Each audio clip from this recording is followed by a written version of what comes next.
This weekend, a demonstration in Tel Aviv marked the end of 10 days of local protest against the siege on Gaza. Solidarity demonstrations took place in the occupied Palestinian cities of Nablus, Ramallah, and Bethlehem, and in Israel. During the period, activists from the group Anarchists Against the Wall tried to break the siege by marching to Gaza's northern border at the coast. They were met with police and soldiers.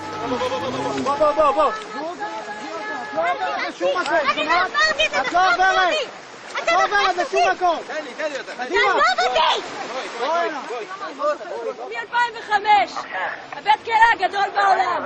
כולכם מוכנים לזה, כולכם חלק מזה. הדבר המוסרי היחיד שנשאר לנו לעשות בתור האזרחים של המדינה הדפוקה הזאת זה לנסות לשבור את המצור הזה. אני מודיע לכולם. On Sunday, the Israeli Air Force once again bombed southern Gaza in its ongoing campaign to destroy the underground tunnels connecting Gaza to Egypt. The day before, thousands gathered for the Tel Aviv March. It was organized by the Coalition of Women for Peace, an umbrella group of organizations such as Bat Shalom, Women in Black, and the Who Prophets from the Occupation Project.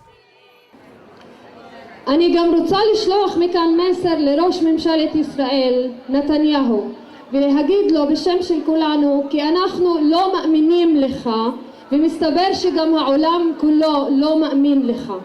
אתה ממשיך לזגזג כהרגלך. אתה מקפיא הקפאה מזויפת ומצד שני ממשיך להזרים תקציבים גדולים להתנחלויות. אתה מדבר על שלום בצורה מזויפת ואתה ממשיך להיות סרבן לשלום וממשיך בשטח ליצור מציאות שאינה יכולה לאפשר שלום.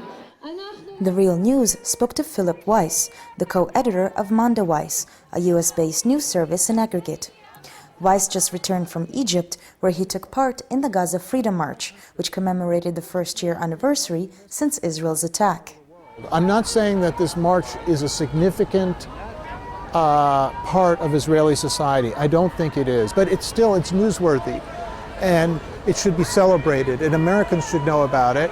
I just spent a week in Cairo with the Gaza Freedom March, which was organized over the last few months to bring internationals to Gaza to march on the last day of the year and commemorate the assault by Israel of a year ago. It was interesting that a march that was organized to bring pressure on the Israeli siege actually brought a lot of attention to the Egyptian police state and the degree to which it is complicit in the blockade of Gaza. In Cairo, the Real News spoke to Nick Napier, chairman of the Scottish Palestine Solidarity Campaign.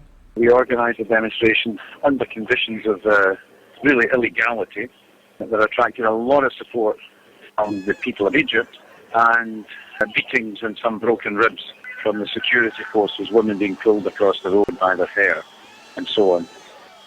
Other protests at the US Embassy, one at the Israeli Embassy, of course. But all of these were designed to try to become a thorn in the side of the Egyptian authorities so that they would decide it was better to allow us to proceed to Gaza, but that didn't happen. How many people have been injured, do you think? Not a huge number, maybe 20 or so. But broken ribs, a lot of people were treated pretty roughly, but I don't want to exaggerate it.